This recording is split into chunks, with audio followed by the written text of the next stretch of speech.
হাতী ৰাস্তা দি গ'লেই একাংশ ভতুৱা কুকুৰে ভোকেই কেতিয়াও হাতীয়ে ঘূৰি নাচায়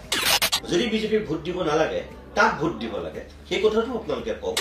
গতিকে কোনোবাই সমালোচনা কৰিছে কৰিবলৈ দিয়ক মই সেইবিলাকক ইমান গুৰুত্ব নিদিওঁ তাত কোনোবা চৰকাৰে মোক বেয়া পায় কোনোবা মুখ্যমন্ত্ৰীয়ে বেয়া পায় কোনোবা বিজেপিৰ সভাপতিয়ে বেয়া পায় কোনোবা অগপৰ সভাপতিয়ে বেয়া পায় পাব পাৰে ৪২ জন বুদ্ধিজীৱীয়ে বিজেপিক ভোট দিব নালাগে বুলি কৈ ৪৮ ঘণ্টাৰ পূৰ্বে যিখন সংবাদমেল দিছিল আপুনি সেই সময়ত কংগ্ৰেছে যেনেকৈ আমাক বেয়া পাইছিল বিজেপিয়ে যেনেকৈ ভাল পাইছিল ঠিক একেই আজিৰ দিনত আকৌ হয়তো কংগ্ৰেছ বা আন সকলে ভাল পাইছে এতিয়া আকৌ বিজেপি কিছুমানে বেয়া পাইছে একাংশ বিতৰ্ক সৃষ্টি কৰা মানুহ মোৰ দৃষ্টিগোচৰ হৈছে কিন্তু তেওঁলোকৰ প্ৰতি মোৰ অনুৰোধ এইটোৱেই যে তেওঁলোকে কিতাপখন প্ৰথমে পঢ়ক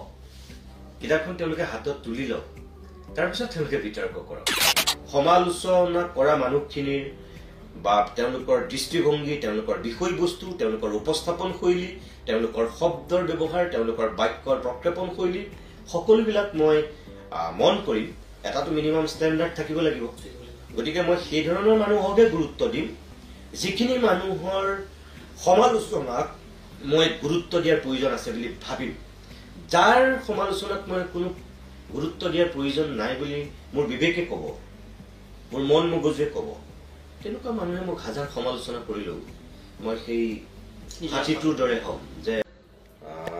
বিজেপিক কিয় ভোট নিদিব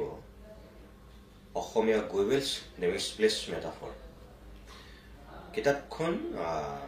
মানুহে নপঢ়াকৈয়ে একাংশই বিতৰ্ক কৰিছে কিতাপখন পঢ়ি লৈ বা তেওঁলোকে হাতত তুলি লৈ চাই লৈ কিবা এটা ক'লে মই ভাল পালোহেঁতেন যিখিনি মানুহে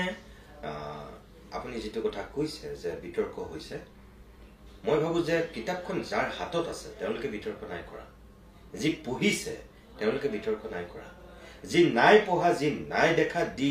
যি চুই পোৱা নাই সেই সকলেহে বিতৰ্ক কৰিছে যিসকলে ফেচবুকত দেখিছে কাৰোবাৰ হোৱাটছআপ ষ্টেটাছত দেখিছে টুইটাৰত দেখিছে বা সামাজিক মাধ্যমৰ বিভিন্ন প্লেটফৰ্মত দেখিছে গতিকে সেইটো দেখি পেলাইহে তেওঁলোকে মই ভাবো অনাহকতে এটা বিতৰ্ক কৰিছে আৰু মই এটা কথা আপোনাক স্পষ্টকৈ কওঁ মই যেতিয়া প্ৰতিদিন টাইমৰ মুখ্য সম্পাদকৰ চকীখনত বহি আছো গতিকে মই কিন্তু এটা কথা মানু সদায় মই ইয়াত না কংগ্ৰেছ কৰিম না মই ইয়াত বিজেপি কৰিম না মই ইয়াত অজাপ কৰিম না ইয়াত এজিপি কৰিম না মই ৰাইজৰ দল কৰিম না মই বামপন্থী কৰিম মই এটা কোনো নকৰোঁ যিটো মানুহৰ নিৰপেক্ষতা বুলি কয় সাংবাদিকৰ ক্ষেত্ৰত যে সাংবাদিক সদায় নিৰপেক্ষ হ'ব লাগে মই সভাই সমিতিও সেইটো কথা কৈ আহিছো মই কেতিয়াও নিৰপেক্ষ নহয় মই আবিধানিক অৰ্থত যিটো নিৰপেক্ষ মই সাংবাদিক হিচাপে মই সেইটো বিশ্বাস নকৰো মোৰ কথা হ'ল মই সদায় ৰাইজৰ পক্ষত মই ৰাইজৰ পক্ষত থাকিম ৰাইজে যিটো বিচাৰে ৰাইজৰ যিটো মংগল হ'ব ৰাইজৰ যিটো কল্যাণ হ'ব মই ৰাইজৰ লগত থাকিম তাত কোনোবা চৰকাৰে মোক বেয়া পায় কোনোবা মুখ্যমন্ত্ৰীয়ে বেয়া পায় কোনোবা কংগ্ৰেছৰ সভাপতিয়ে বেয়া পায় কোনোবা বিজেপিৰ সভাপতিয়ে বেয়া পায় কোনোবা অগপৰ সভাপতিয়ে বেয়া পায় পাব পাৰে তাত মোৰ ক'বলগীয়া একো নাই কিন্তু মোৰ স্থিতিটো হ'ল যে মই সদায় ৰাইজৰ পক্ষত মই স্থিতি লোৱা মানুহ ৰাইজে কি বিচাৰিছে মই সেইটোক সদায় গুৰুত্ব দিয়া মানুহ চাওক মই আপোনাক কম যে এই কিতাপখন বিজেপিক কিয় ভোট নিদিব ডক্টৰ হীৰেণ গোহাঁই ছাৰহঁতে সেই সময়ত যিটো স্থিতি লৈছিল মইতো তাৰ বিপৰীত স্থিতি লৈছিলোঁ বিজেপিক কিয় ভোট নিদিব বুলি মই প্ৰশ্ন কৰিছিলোঁ যদি বিজেপিক ভোট দিব নালাগে তাক ভোট দিব লাগে সেই কথাটো আপোনালোকে কওক মইতো প্ৰশ্ন কৰিছিলোঁ কিন্তু তাৰ পিছত একেই বিজেপিয়ে যেতিয়া কিছুমান জনবিৰোধী স্থিতি লৈছিল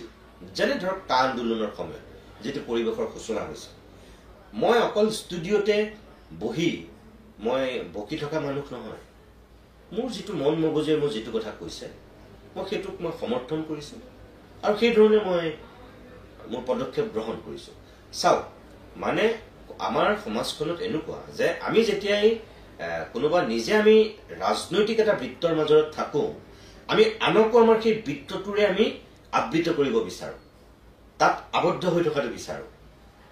কিন্তু কোনোবা ইয়াত বিজেপিৰ মানুহে সমালোচনা কৰিছে কোনোবা কংগ্ৰেছৰ মানুহে সমালোচনা কৰিছে তেওঁলোক কংগ্ৰেছৰ সমৰ্থক তেওঁ বিজেপিৰ সমৰ্থক, তেওঁ নেতা, পালি নেতা, তেওঁ কৰ্মী। মইতো কোনো বিজেপিৰ নেতা, পালি নেতা নহয়, মইতো কোনো কংগ্ৰেছৰ নেতা, পালি নেতা নহয়। মোৰ স্থিতিটো স্পষ্ট। মই নিৰপেক্ষভাৱে কথা ক'ব লাগিব। মোৰ মানুহে কথাখিনি আস্থা আৰু বিশ্বাসত যদি লৈছে, তাক মই মূল্য দিব লাগিব। কিয় দিছে, কিয় লৈছে, সেইটো মই বুজি পাব লাগিব। গতিকে কোনোবাই সমালোচনা কৰিছে, কৰিবলৈ দিয়ক, মই সেইবিলাকক ইমান গুৰুত্ব নিদিওঁ। যে এনেকুৱা নহয় যে মই উভত গৈ নাচিম, সকলো সমালোচনা নৎসাত কৰি দিম, তেনেকুৱা নহয়। কিন্তু এটা লেভেল থাকিব লাগিব। সমালোচনা কৰা মানুহখিনিৰ বা তেওঁলোকৰ দৃষ্টিভংগী, তেওঁলোকৰ বিষয়বস্তু, তেওঁলোকৰ উপস্থাপন শৈলী, তেওঁলোকৰ শব্দৰ ব্যৱহাৰ, তেওঁলোকৰ বাক্যৰ প্ৰক্ষেপণ শৈলী, সকলোবিলাক মই মন কৰিম। এটাতো মিনিমাম ষ্টেণ্ডাৰ্ড থাকিব লাগিব। গতিকে মই সেই ধৰণৰ মানুহকহে গুৰুত্ব দিম, যিখিনি মানুহৰ সমালোচনাক মই গুৰুত্ব দিয়াৰ প্ৰয়োজন আছে বুলি ভাবিম। যাৰ সমালোচনাক মই কোনো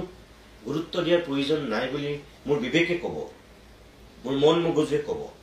তেনেকুৱা মানুহে মোক হাজাৰ সমালোচনা কৰিলেও মই সেই হাতীটোৰ দৰে হ'ম, যে হাতী ৰাস্তা দি গ'লেই একাংশ ভতুৱা কুকুৰে ভোকেই,